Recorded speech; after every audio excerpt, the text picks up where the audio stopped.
제 이름은 수진입니다. 35살, 결혼 8년 차. 이 도둑아, 내 반찬 가져가지 마! 오늘도 시어머니의 손이 제 머리채를 움켜쥡니다. 68살 노인의 손이라고는 믿기 힘들 만큼 강한 힘이에요. 저는 고개를 숙인 채 그 손길을 견뎌냅니다. 저항하면 더 심해진다는 걸 이제는 압니다. 어머니, 제가 가져간 게 아니라 어머니가 다 드신 거예요. 제 목소리는 최대한 부드럽게 유지하려 애씁니다. 하지만 시어머니의 눈빛은 차갑기만 해요.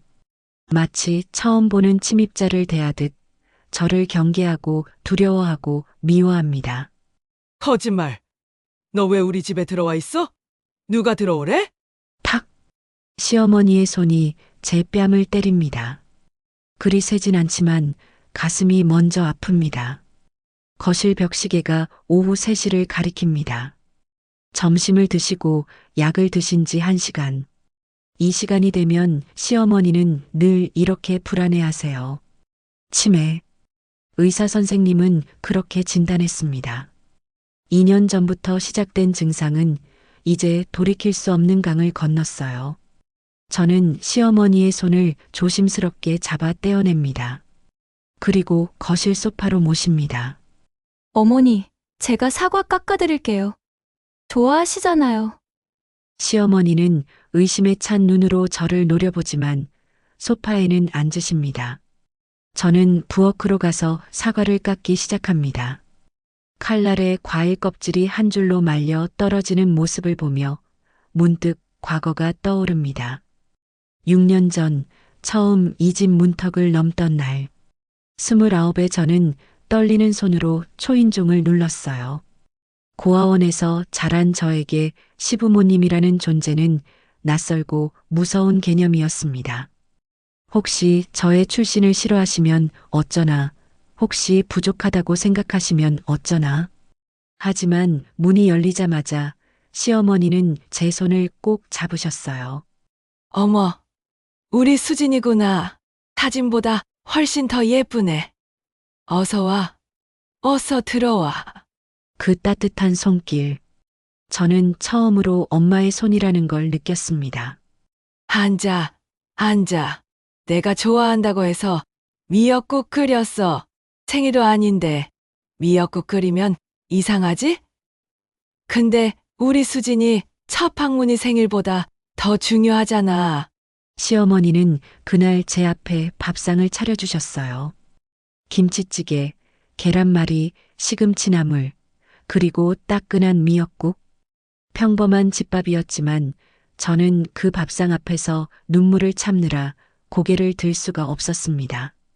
왜 그래, 수진아? 입에 안 맞아? 아니에요. 너무 맛있어요. 시어머니는 제 등을 토닥여 주셨어요. 앞으로는 내가 네 엄마다. 알겠지? 우리 딸. 우리 딸. 그 두 글자가 얼마나 큰 의미였는지 시어머니는 아셨을까요? 쨍그랑. 사과 접시가 바닥에 떨어지는 소리에 정신이 듭니다. 시어머니가 제가 건넨 접시를 내동댕이 친 거예요. 톡 탔지? 내가 날 죽이려고 톡 탄 거지? 어머니, 경찰 불러. 경찰! 시어머니의 목소리가 아파트 복도까지 울려 퍼집니다. 저는 깨진 접시 조각을 주우며 눈물이 나려는 걸 참습니다. 울면 안 돼요. 울면 시어머니가 더 불안해 하시니까. 어머니, 괜찮아요. 제가 다시 깎아드릴게요. 저는 다시 부엌으로 갑니다. 손등에 난 멍 자국이 보입니다. 어제 시어머니가 빗자루로 내리쳤을 때 생긴 거예요. 팔뚝에도 손톱 자국이 여러 개 있습니다. 수도꼭지를 틀고 찬물로 손을 씻으며 저는 또 하나의 기억을 떠올립니다. 결혼 2년 차, 제가 유산한 날. 병원에서 돌아온 저는 방 안에서 하루 종일 울었어요. 남편은 회사에 있었고 저는 혼자였습니다. 아니, 혼자라고 생각했습니다. 저녁 무렵 시어머니가 조심스럽게 문을 두드렸어요. 수진아, 나야. 문 좀 열어줄래? 저는 얼굴을 가린 채 문을 열었습니다. 시어머니는 따뜻한 미역국이 담긴 냄비를 들고 계셨어요. 아가 못 지켜서 미안하다는 말은 안 할게. 그건 내 잘못이 아니니까. 그냥 엄마가 옆에 있을게. 시어머니는 그날 밤 제 곁에 앉아서 제 등을 한없이 토닥여 주셨습니다. 한마디 말도 없이 그저 함께 있어 주셨어요. 엄마가 있잖아. 우리 딸. 엄마가 여기 있어. 거실에서 시어머니의 목소리가 들립니다. 도둑이야. 도둑. 저는 새로 깎은 사과를 접시에 담아 나갑니다. 시어머니는 여전히 저를 경계하는 눈으로 바라보세요. 저를 우리 딸이라 불러주던 그 눈빛은 온데간데 없습니다. 하지만 저는 압니다. 저 안에 저 깊은 곳 어딘가에는 여전히 제 엄마가 계시다는 걸. 그래서 오늘도 저는 여기 있습니다. 오늘은 유독 시어머니의 상태가 좋지 않습니다. 아침부터 시어머니는 방 안을 서성이시며 뭔가를 찾으셨어요. 서랍을 뒤지고 옷장을 열고 이불을 들어 올리고 저는 조심스럽게 물었습니다. 어머니, 뭘 찾으세요? 내 돈. 내 돈 어디 갔어? 시어머니의 목소리에 날이 서 있었습니다. 저는 이미 알고 있었어요. 그 돈은 일주일 전에 시어머니가 직접 화장실 휴지통에 버리신 거라는 걸. 제가 건져서 씻어 말려뒀다가 어제 남편에게 전해줬습니다. 어머니, 돈은 민수 씨가 안전하게 보관하고 있어요. 거짓말. 내가 훔쳐갔지. 시어머니가 제 앞으로 다가옵니다. 눈빛이 험악해요. 저는 본능적으로 한 발짝 뒤로 물러섭니다.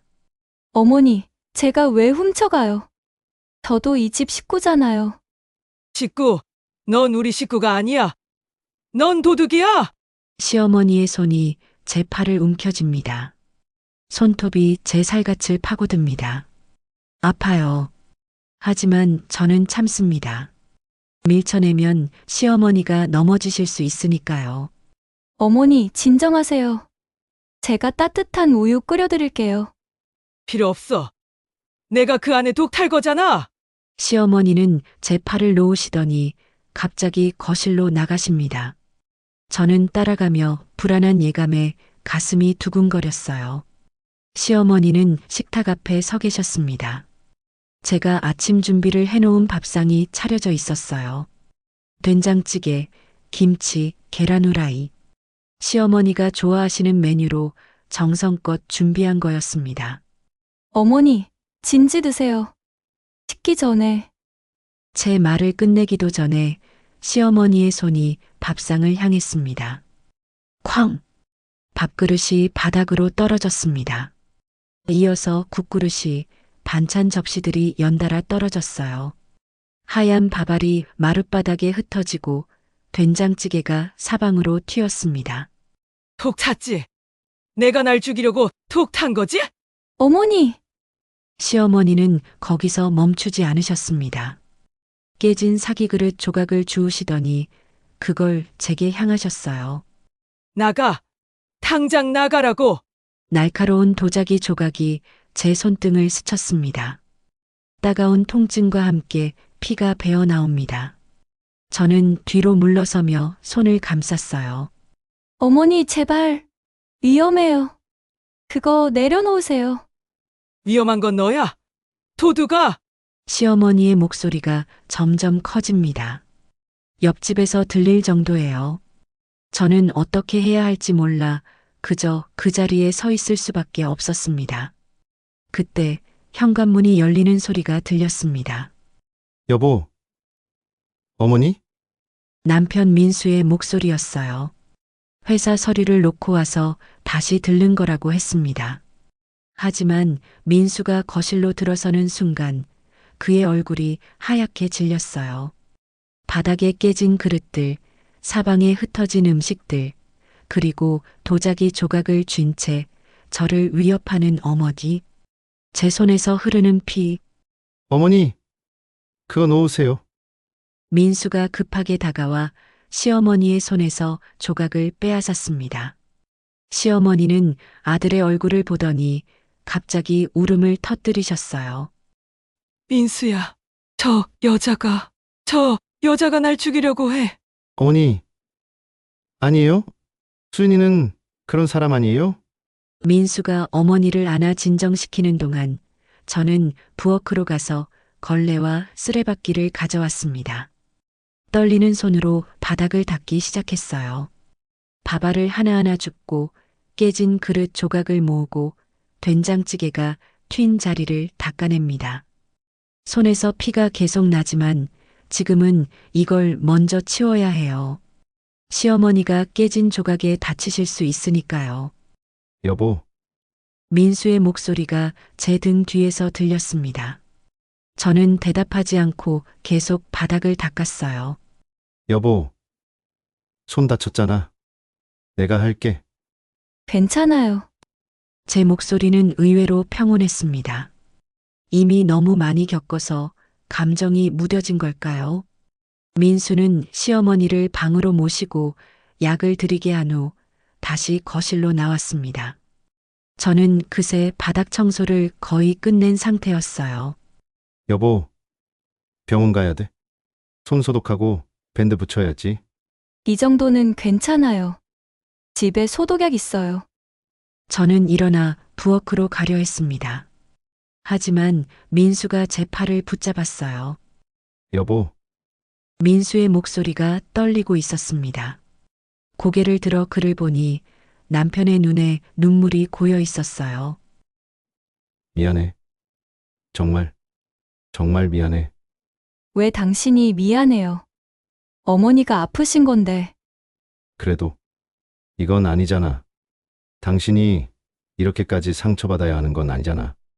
민수는 제 손을 조심스럽게 잡았습니다. 손등의 상처를 보며 그는 입술을 깨물었어요. 수진아, 민수가 천천히 무릎을 꿇었습니다. 제 앞에 무릎을 꿇고 앉은 남편은 고개를 숙였어요.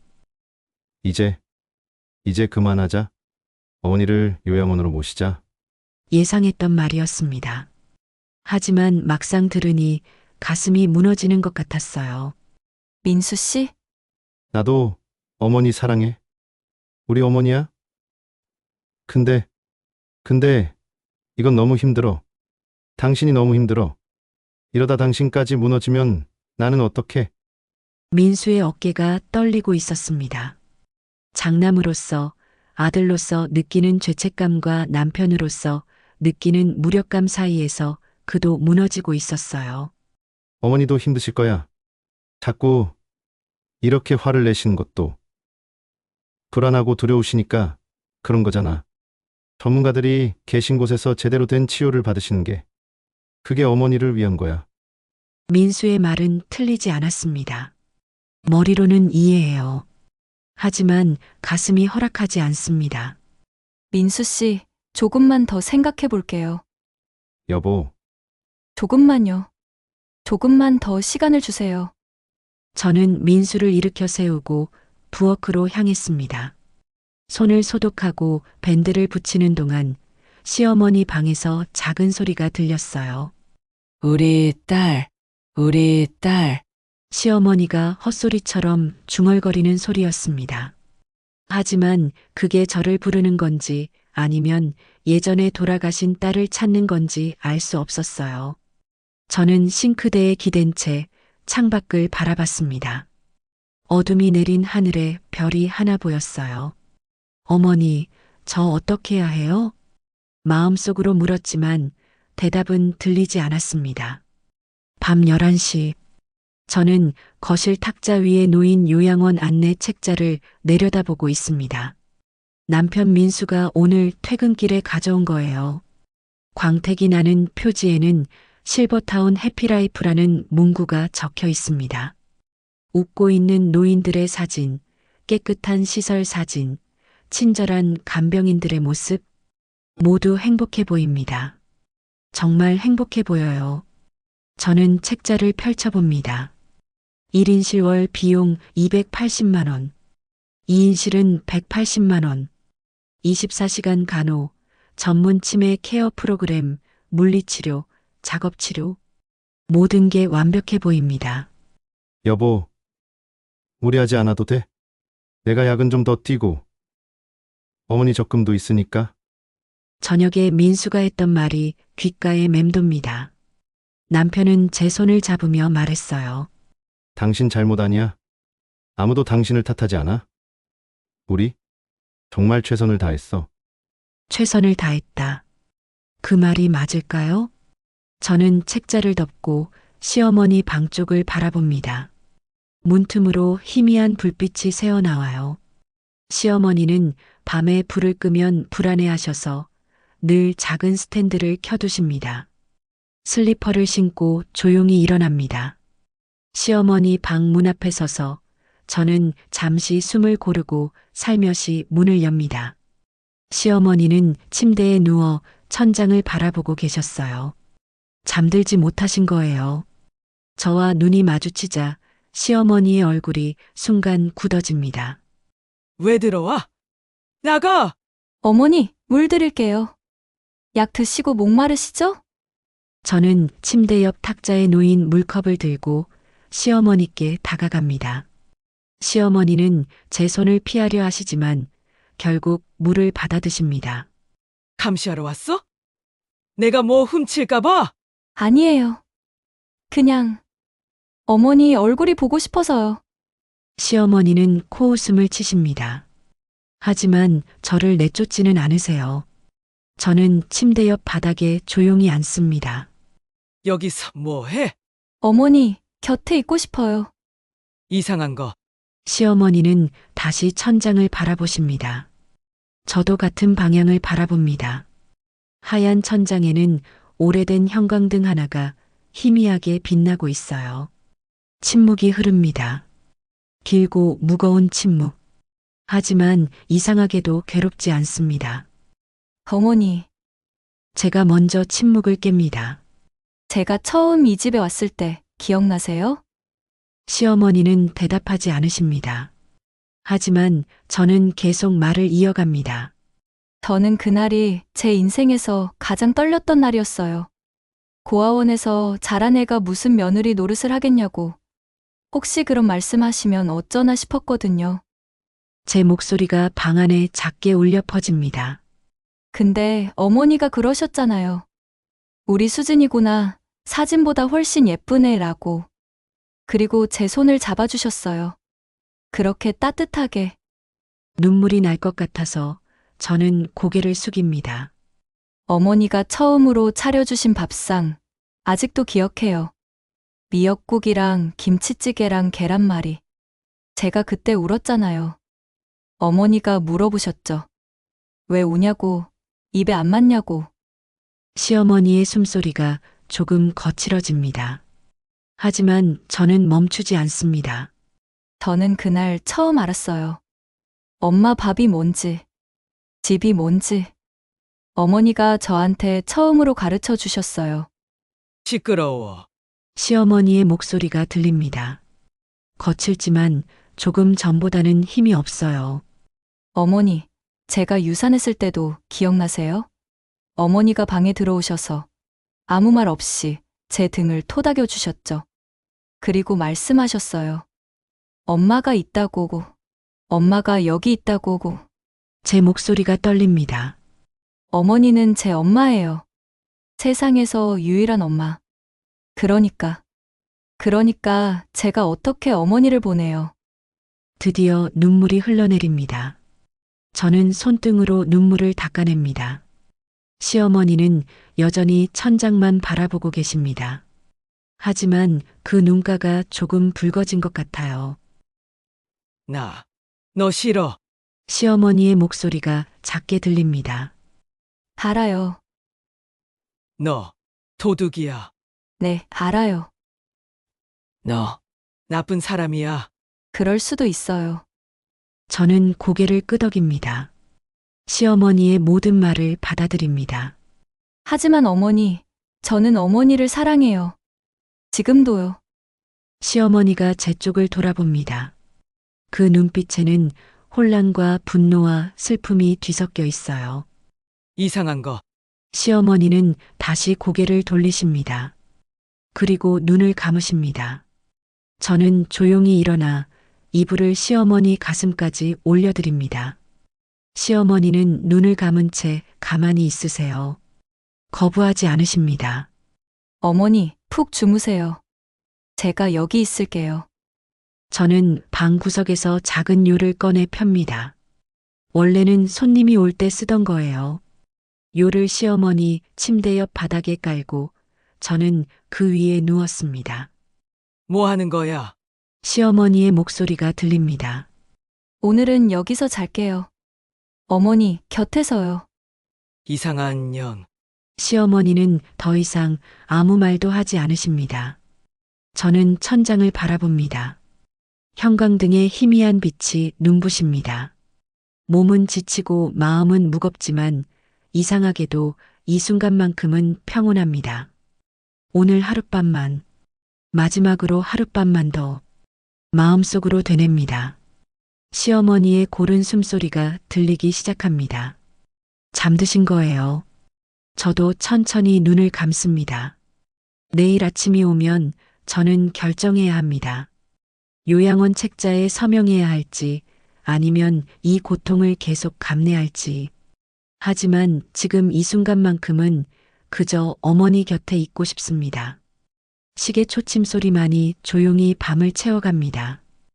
어머니, 저는 작게 속삭입니다. 사랑해요.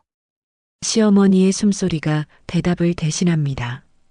고르고 평화로운 숨소리. 저는 그 소리를 들으며 천천히 잠속으로 빠져듭니다. 밤은 깊어가고 방 안은 고요합니다. 내일이 오는 게 두렵지만 오늘 이 하룻밤만큼은 괜찮습니다. 어머니와 딸이 아주 오랜만에 같은 공간에서 평화롭게 잠들어갑니다. 새벽 3시, 저는 꿈을 꾸고 있습니다. 시어머니와 함께 시장을 가는 꿈이에요. 시어머니가 제 팔짱을 끼고 우리 딸 좋아하는 고등어 사자라고 말씀하십니다. 따뜻한 꿈입니다. 하지만 무언가 제 머리를 스치는 감촉에 잠이 깹니다. 눈을 뜨려다 다시 감습니다. 아직 꿈인가 싶어서요. 하지만 그 감촉은 계속됩니다. 부드럽고 조심스럽고 떨리는 손길. 누군가 제 머리를 쓰다듬고 있습니다. 저는 천천히 눈을 뜹니다. 시야가 흐릿합니다. 어둠 속에서 희미한 스탠드 불빛만이 방을 비추고 있어요. 고개를 조금 들자 시어머니가 보입니다. 시어머니는 침대 끝에 앉아서 바닥에 누운 저를 내려다보고 계셨어요. 그리고 떨리는 손으로 제 머리를 쓰다듬고 계셨습니다. 어머니? 제가 작게 부르자 시어머니의 손이 멈춥니다. 하지만 떼지는 않으세요. 그저 제 머리 위에 가만히 얹어두십니다. 저는 시어머니의 얼굴을 올려다봅니다. 그리고 그 순간 제 심장이 멎는 것 같았어요. 시어머니가 우시고 있었습니다. 하지만 그 눈빛이 달랐습니다. 평소에 혼란스럽고 분노에 찬 눈빛이 아니었어요. 맑고 슬프고 너무나 또렷한 눈빛. 어머니, 저 알아보세요? 제 목소리가 떨립니다. 시어머니는 천천히 고개를 끄덕이십니다. 그리고 제 얼굴을, 목을, 팔을 천천히 살피십니다. 멍 자국들이 보입니다. 어제 그릇을 엎으실 때 생긴 손등의 상처, 그저께 빗자루로 맞은 팔의 멍, 지난주 목을 조를 때 생긴 자국. 시어머니의 손이 제 팔의 멍을 조심스럽게 만집니다. 그리고 눈물이 주르륵 흘러내립니다. 이게 내가? 목소리가 갈라집니다. 저는 고개를 저으려 했지만 시어머니는 이미 알고 계셨어요. 두 손으로 얼굴을 감싸고 소리 없이 우십니다. 저는 더 이상 참을 수 없었습니다. 시어머니를 안아버립니다. 처음에는 몸을 떨며 저항하시던 시어머니도 이내 제 품에 안기십니다. 수진아, 네, 엄마. 미안하다. 엄마. 시어머니는 제 품에서 얼굴을 들어 제 뺨을 손으로 감싸십니다. 그 손길이 너무 따뜻합니다. 그리고 제 머리를 다시 쓰다듬기 시작하십니다. 천천히, 아주 천천히. 우리는 말없이 그렇게 한참을 있었습니다. 시어머니의 손길은 계속되었어요. 제 머리를, 뺨을, 어깨를 부드럽게 쓰다듬으십니다. 마치 평생의 사랑을 그 손길에 담으려는 것처럼 저는 시어머니 품에서 어린아이처럼 울었습니다. 시어머니는 제 등을 토닥이며 계속 머리를 쓰다듬어 주셨어요. 우리 딸, 엄마. 고맙다. 사랑한다. 시어머니의 목소리가 점점 작아집니다. 눈빛이 조금씩 흐려지기 시작합니다. 저는 그걸 느낄 수 있었어요. 엄마, 가지 마세요. 시어머니는 마지막으로 제 머리를 길게 쓰다듬으셨습니다. 그리고 천천히 눈을 감으셨어요. 우리 딸, 그게 마지막 말이었습니다. 저는 시어머니를 침대에 눕혔습니다. 이불을 덮어드리고 그 손을 꼭 잡았어요. 엄마, 저도 사랑해요. 시어머니는 대답하지 않으셨습니다. 그저 평화롭게 주무실 뿐. 저는 시어머니 손을 놓지 않은 채 바닥에 다시 누웠습니다. 눈물이 계속 흘렀지만 닦지 않았어요. 새벽 4시. 창밖이 조금씩 밝아오기 시작합니다. 아침 8시. 이 도둑 같은 거, 내 지갑 어디 갔어? 시어머니의 고함 소리에 저는 깼습니다. 시어머니는 방 안을 뒤지고 계셨어요. 눈빛은 다시 혼란스럽고 거칠었습니다. 어머니, 지갑은 서랍 안에. 시끄러워. 내가 훔쳐간 거지. 시어머니는 저를 밀치고 방을 나가십니다. 저는 그 자리에 멍하니 앉아 있었어요. 간밤의 일이 꿈이었을까요? 아니에요. 꿈이 아니었어요.